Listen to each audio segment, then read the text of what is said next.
अस्सलामुअलैकुम। जैसा कि हमने मैट्रिक की 10 क्लास की फ़िज़िक्स के बारे में मैंने आपको बताया था और इसके न्यूमेरिकल्स मैं आपको करवा रही थी। चैप्टर मैंने पीछे वाले करवा दिए हैं। अब मैं चैप्टर नंबर 12 ज्योमेट्रिकल ऑप्टिक्स के ऊपर हूँ। तो आपको पहले 4 न्यूमेरिकल करवा दिए गए थे स्मार्ट सिलेबस के लिहाज से। अब 12.5, 8, 9 और 10 नेक्स्ट 4 करने हैं। तो अब 12.5 हमने आज करना है। An image of a state appears to be 11.5 cm behind convex mirror with the focal length 13.5 cm. Find the distance from this stature to the mirror. ये जो है ना, मैंने आपको बताया था कि जब कोई इमेज बता दी जाए और कन्वेक्स के बारे में, कन्वेक्स मिरर के बारे में बात की जाए तो इसे माइनस में ले जाते हैं। अब हम गिवन डाटा लिखते हैं। गिवन डाटा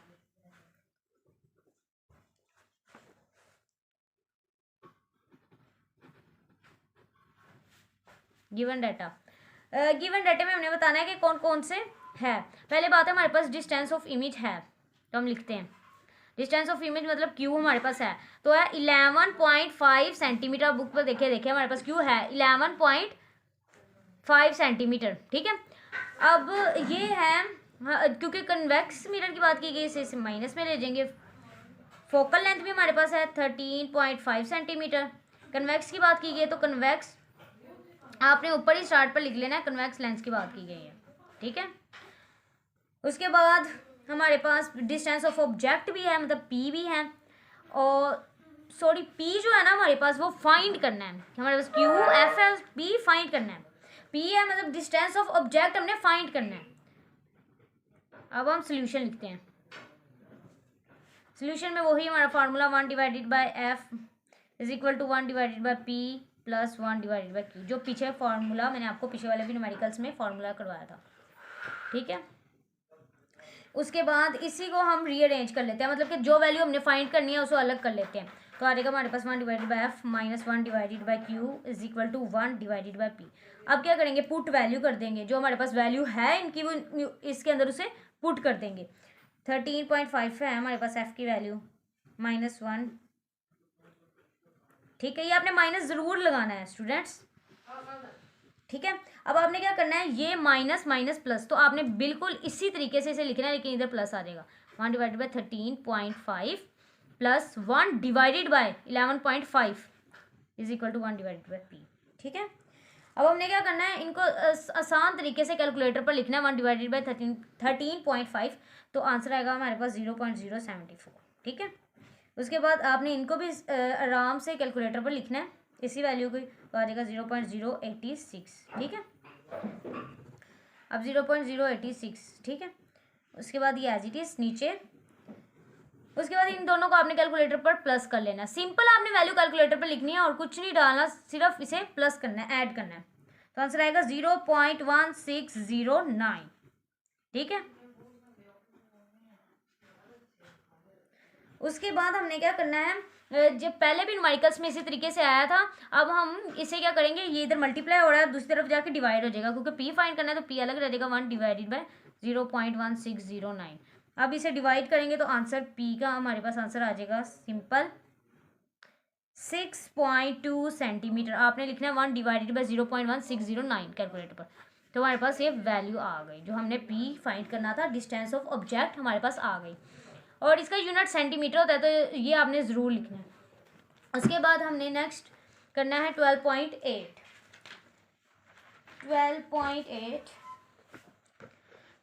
है।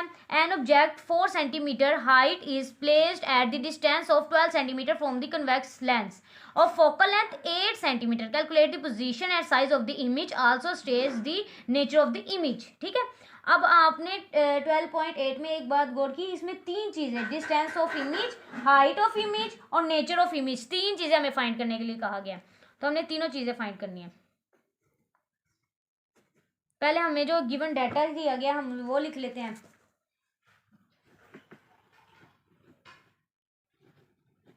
ठीक है, अब इधर कन्वेक्स की बात हुई है तो कन्वेक्स लेंस आपने ज़रूर लिखना है, कन्वेक्स लेंस। ठीक है, अब गिवन डाटा हमारे पास क्या है, ऑब्जेक्ट, हमें ऑब्जेक्ट की हाइट दी गई है। इसमें ऑब्जेक्ट की हाइट हमें दी गई है 4 सेंटीमीटर है। ठीक है। उसके बाद डिस्टेंस ऑफ ऑब्जेक्ट मतलब कि पी बी हमें दे दिया गया है 12 सेंटीमीटर। उसके बाद हमें एफ बी मतलब फोकल लेंथ भी दे दी गई है 8 सेंटीमीटर, ठीक है। उसके बाद डिस्टेंस ऑफ इमेज, अब जो फाइंड करनी है ना वो चीज़ें मैं इधर लिखती हूँ। 3 चीज़ें फाइंड करनी है, मैंने आपको बताया था। एक है Q, distance of image, height of image and nature of image. Nature of, 3 चीज़ें आपने फाइंड करनी है। आप देखें ये लिखा हुआ है, calculate the position of size of the image, also state the nature of the image, ठीक है। 3 चीज़ें फाइंड आपने इसमें करनी है। सोल्यूशन, सिंपल सोल्यूशन हमारे पास वही वाला फॉर्मूला जो हम लगाते आने हैं। मैंने आपको बताया था इमेज के लिए अलग फॉर्मूला है, वो हम बाद में लगाएंगे, पहले ये वाला लगाते हैं। 1 divided by F is equal to 1 divided by P plus 1 divided by Q, ठीक है।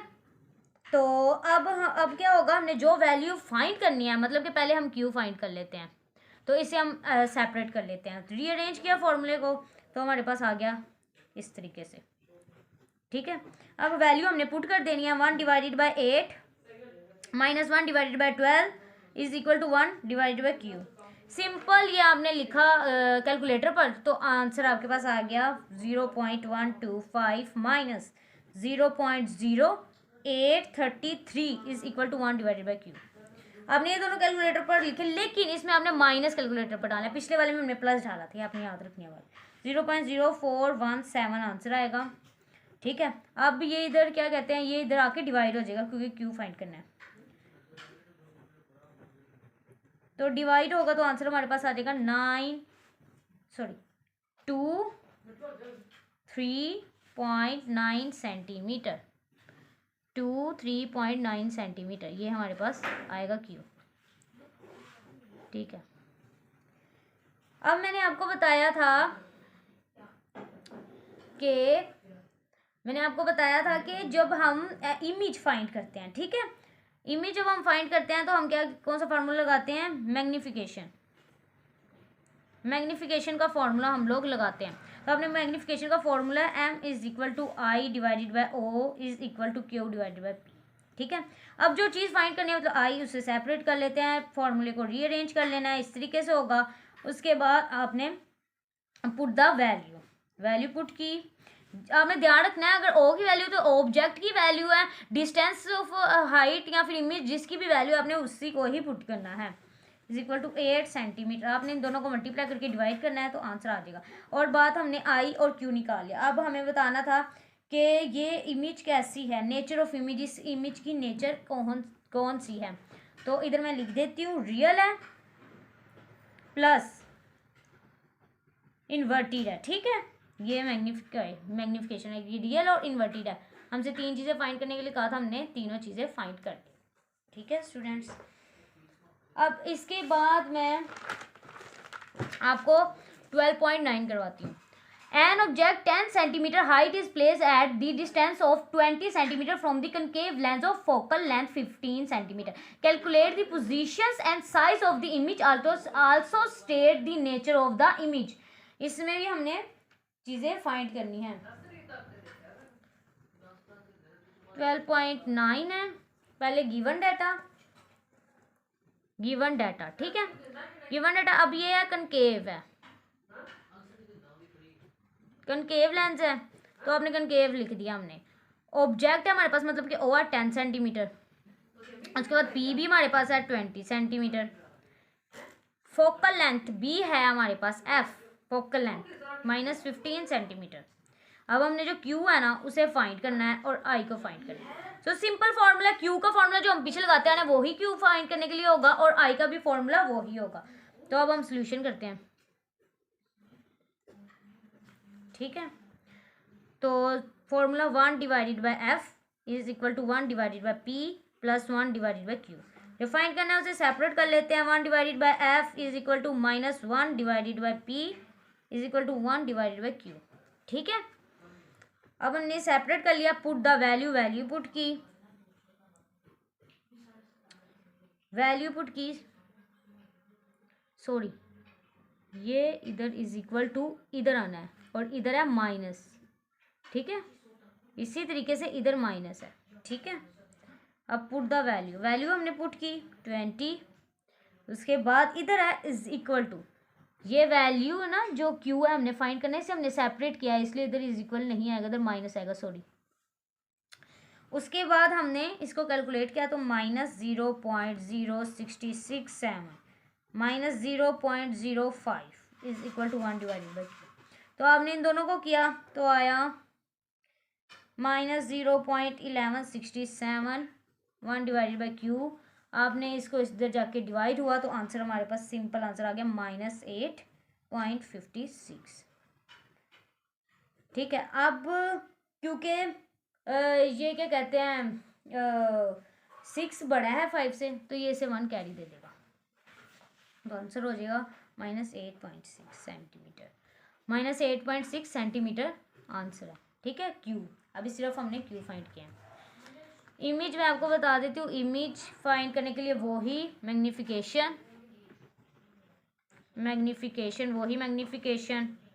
फार्मूला इज द फॉर्म है, formula m is equal to I divided by O is equal to Q divided by P. वही वैसे जैसे पीछे हमने rearrange किया था वैसे ही रीअरेंज किया, पुट की वैल्यू और आंसर हमारे पास आ गया 4.28 सेंटीमीटर। आपने सिंपल ही कैलकुलेटर पर करना है, आंसर आ जाएगा आपका। अब हमने नेचर इसकी बता देनी है। नेचर है इसकी वर्चुअल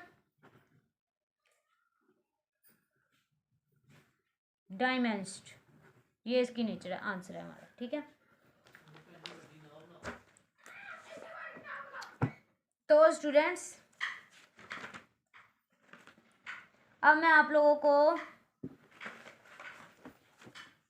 नेक्स्ट जो इसके बाद जो वीडियो बनेगी उसमें आप लोगों को नेक्स्ट चैप्टर के न्यूमेरिकल्स सिखाए जाएंगे। ठीक है, तो आप हमारे चैनल सब्सक्राइब कर लें और वीडियो फुल वॉच किया करें ताकि आप लोगों को समझ आ जाए। उसके अलावा जो चीज़ आपको समझ नहीं आती या फिर कोई चीज़ आप सीखना चाहते हैं तो वो कमेंट कर दें। अल्लाह हाफिज़।